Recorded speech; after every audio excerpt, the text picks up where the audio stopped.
Hey, and welcome to the highlights of episode number 235 with Bethany Webster. Some of my favorite parts of this episode were when she explains what is the mother wound and why we need to heal it. I then loved it when she talks us through the 7 steps for healing the mother wound and when she shares a few relationship truths we all need to take note of. But there is so much more wisdom and inspiration that you get in the full episode. So to listen to the full podcast and get all the info in the show notes, head on over to melissaambrosini.com/235 right now. Bethany, welcome to the show. I'm so excited for this conversation. But can you begin by telling us your story and how you got to where you are today doing the work that you now do? Like, how did this all unfold for you? It really was a very organic journey. And I'd say, I could start from the very beginning. So when I was a little girl, I played this role with my mother of being kind of like her emotional support. So I was kind of like her therapist. And this was kind of the role I played. She had a lot of stress and struggle in her own life. And I kind of our roles were a little bit reversed. So I was coming from this place of, if I can just, help my mom feel supported and just be there for her and listen to her and be what she needs, then I'm going to get what I need. And so it kind of became a survival mechanism. And it also kind of formed into an identity of, a good girl. I was always a good girl in school and in my life. I tried to be as good as possible. And then this identity kind of began to show cracks. By the time I reached college, I had done a lot of rebelling against the good girl role. And I had found a really great friend group. But then by the time I got to college, I started to feel really, really adrift. I was 19 and I got unexpectedly pregnant and didn't know what to do. I just had this feeling, though, come over me like I need to give birth to myself before I give birth to someone else. I have no idea who I am and I need to figure this out. So it was a wake up call. And I immediately got myself into therapy and on a spiritual path. So I learned all I could about Eastern religions. I got into yoga. I got deep into therapy. And I was really lucky to find a very feminist therapist. So fast forward, and I'm like 27, years old, Saturn return. I moved to New York City with my boyfriend at the time, but I started to get distance from my mother, and I started to get insight on what was really happening in that relationship. So things kind of came to a head. It's actually interesting. It was 12 years ago that I did something really huge. I called my mom on the phone when I was living in Manhattan. And I said, hey, I need to talk to you about our relationship. I've been experiencing a lot of pain in our relationship and I really want to shift that. I want us to have a better relationship. I want us to know each other better. I want it to be on more equal footing. So I called her and said this. And then, she heard me, but she was like, oh, I think you're misunderstanding. That's not, let's talk about it another time. I'm really tired. We got off the phone and then she sent me a nice email the next day just saying, hey, I just want you to know, I love you, I respect you, and let's talk about how to make our relationship better. And I was like, whoa, that went really well. And I was pleasantly surprised. But then the bomb did go off. Oh, no. I had a busy day and I wasn't able to respond. And so there was a second email that came in that was just like, maybe you should stay somewhere else when you come to town because I'm going to be too much for you. And kind of all this manipulative stuff. And I was like, oh no, here it comes. And the family system went under an amazing amount of turmoil and chaos. And so what I realized was that as a woman, and this is kind of where the patriarchy piece comes in, I started having all these realizations that I had inherited a lot of these beliefs about who I was and the limits of my role. I went through that process and then I started feeling super passionate. Like I have to talk to other women about this. This is crucial. This is something that no one's talking about. And I realized I'm going to have to write about this because I'm looking for something that's not out there. So I started a blog in I think it was 2013, and it almost instantly went viral. So I developed, my own theory about, I started journaling, based on all the journaling I had done, and then also my own reading and research, that this term, the mother wound. So it's really about patriarchal culture, which is this culture where women are considered less than, inferior to men, and how this atmosphere has distorted the relationships to some degree between mothers and daughters. And basically what it means is patriarchy has told women, you're not good enough, you're less than, you should be invisible, you should be subservient. Like all of these messages that our whole lineages, all of us as women, our mothers and grandmothers and great grandmothers have lived in this atmosphere. The thing with the mother wound is that it gets mixed. It gets mixed with our needs for love, safety, and belonging, our three most basic human needs. So we internalize whatever patriarchal beliefs our mothers have passed on to us more deeply entrenched than any other places. It's like the most insidious forms of patriarchy come through our mothers for this reason.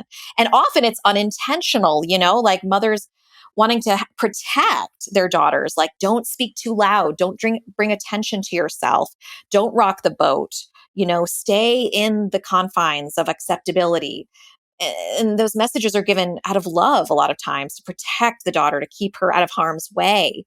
But often these are precisely the messages, actually, that we need to move beyond in order to truly individuate, to access our potential, to embody our power. This is possible to heal this wound and to change the course of things for future generations. Yes, yes, yes, yes. I love this so much and I love you and I love your work. But I wanted to ask you, why do you think your mum, why do you think she wasn't able to receive and hear you in that moment? And why do you think she got incredibly defensive and closed off when you went to her? One of the biggest things I think is cultural, which is that patriarchal view that painful, uncomfortable emotions should not be looked at. It's also a parenting thing. There's also this authoritarian parenting style that some have where it's just like, parents are always right and children are always wrong.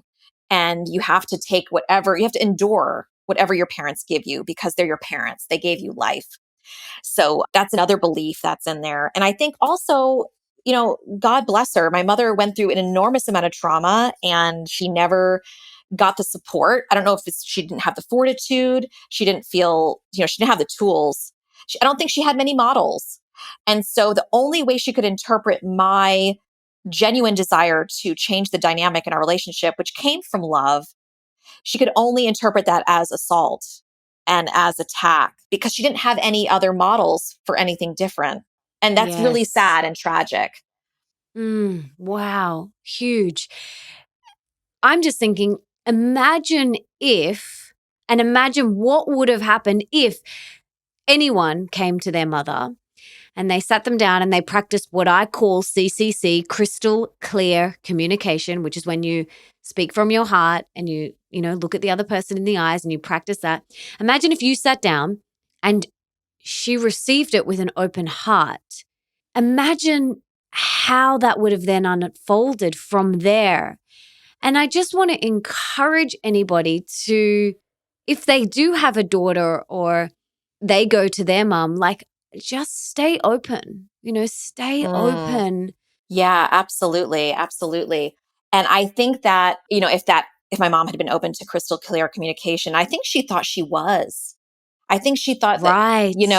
it's so much deeper than the intellect and intention. It's about survival. And our survival mechanisms that we developed in the face of trauma are about protection and not about Mm. connection. I love the clear communication intention. I think we need that in our world.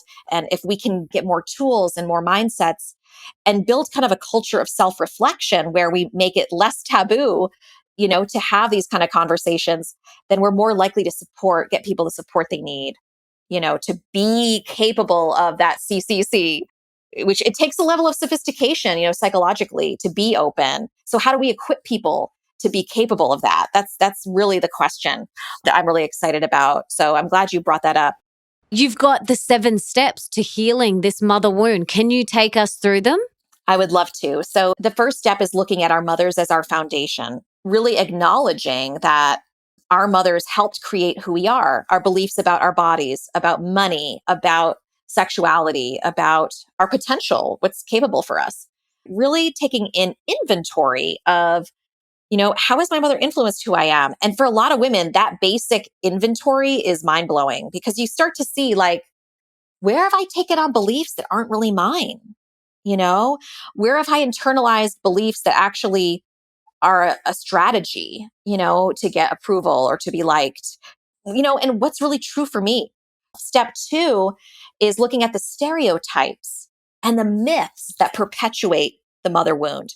So when we look at these very confining stereotypes that tell us that we can only have one relationship with our mother, and that's gratitude and love and nothing else. If we have anything other than that, we're bad, we're selfish, we're wrong, we're ungrateful. So we want to look at that and just see how silly it is because, it's just not real. The third step is looking at the mother gap. The mother gap is the gap between what you needed from your mother and what you actually received. And for a lot of us, that gap creates a whole load of problems in our relationships. Whatever we refuse to own, we're going to project. And so a key to looking at that is like, what are the recurrent problems that you see in your life? What are the replicating issues that keep showing up? And how is that connected to your early childhood? So we all have some kind of mother gap. Step 5 is allowing ourselves to grieve. And again, grief is an emotion that our culture has, and all the cultures, patriarchal cultures have issues. Most of them have issues with grief and that we need to hide it. That's something to be ashamed of, that we need to get over it. Grief is the biggest ally. It's when we let go of the past. Grief is about the heart. Grief is about, it's really about something to be embraced. And grief actually is a healthy part of life. Embracing it and seeing it as a beautiful, important, central piece of our lives. Step 6 is transforming the inner mother. So all of us have, to some degree, the mother in our minds, right? Sometimes we can hear our mother's voice. Maybe she's the voice of encouragement and like, you can do it. Maybe sometimes it's the voice of, who do you think you are? What's wrong with you? You're never going to succeed at this. We have our mothers in us to some degree, right? And the inner child, the big piece, a very, very central piece of healing the mother wound is working with the inner child. So the inner child is a living energy that lives in us. And often a lot of us are not conscious of the inner child, but we may experience the symptoms of an inner child when, like self-sabotage is a big one. We're going towards a big goal, but all of a sudden we can't do it. We freeze up at the end. We can't go for what we want. The inner child is the gatekeeper of our upper limits. Her concern is safety. So what we do in step 6 is build a bond with the inner child. We become the mother to ourselves that we never had, that we needed. We stop looking out at the world like, love me, mother me, tell me I'm important. All those feelings that we might have in moments, we start to meet those needs from within ourselves. And there's a safety over time where the inner child trusts the inner mother more than she trusts the outer mother. So there's a transfer of attachment that takes place where now the good mother in you is the one that's holding and keeping that inner child safe. And then step 7 is, life beyond the mother wound. What I call it emergence, but it's all about, the long-term journey and the mindsets that you need to continue, because as you go through each level, each layer of the spiral, and there's always more layers, you get more and more empowerment, you get more and more capacity, to step into your most, fully expressed self. And for a lot of us, that might mean, going for our dreams, writing our books, doing our speeches, becoming activists, whatever your deeper self wants to do, you have greater access to that, and you have a greater confidence in your ability to carry out those actions, even in the face of disapproval or, people not liking your greater voice. Because as women, this is something we face. And so I think this is really powerful work, the most powerful work for women right now.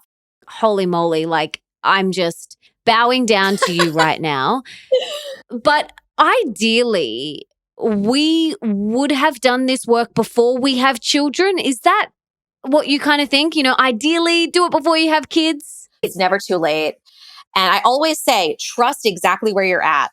Because you know what? Kids don't need perfect parents. That's a big lie. That's another like patriarchal lie. But what kids do need, they need models, parents who take ownership of their stuff and they work through it and that are on the path and that build that resilience that can be in conflict and model that it's okay. It's okay. We can get through this. Or they can model what it means to take time for yourself, to get support, to be on an inner journey of and reaping the benefits of that. Yeah, totally. And it's never too late for that. And I just want to reiterate what you said about the support. The support piece is so important. I would not have been able to do a lot of this work if I didn't have the support that I've had over the years, different healers and teachers and therapists. And it has been so supportive for me to have someone outside of my husband. Yes, he is an incredible support, but it's not fair to keep dumping all of our stuff with them. They are our lovers. We do need to go and get support somewhere else, whether that's with a friend or whether that's with a trained professional. I really want to encourage everybody to do that. It's so important. But I wanted to just ask you, is there like this whole process with our dads as well? Like, is there something similar that we then need to do with our fathers? Yes, absolutely. And I actually tell my students who take my course to use that process with their fathers as well. The same process is extremely helpful. So how is your father a foundation for you? What did how did he impact your beliefs about yourself and the world and all that? What stereotypes do you have about you and your dad? The father gap, all of this stuff is a powerful path to even looking at your father. And always, whenever women do this work with me, the father comes up. So it's all connected, all this stuff is all connected. But specifically for women, the mother is primary because we share that gender identity. And so we even more internalize more deeply the dynamics there, and so it's like there's this whole process that men, it's really, there's a lot of suffering there. This is massive, this work.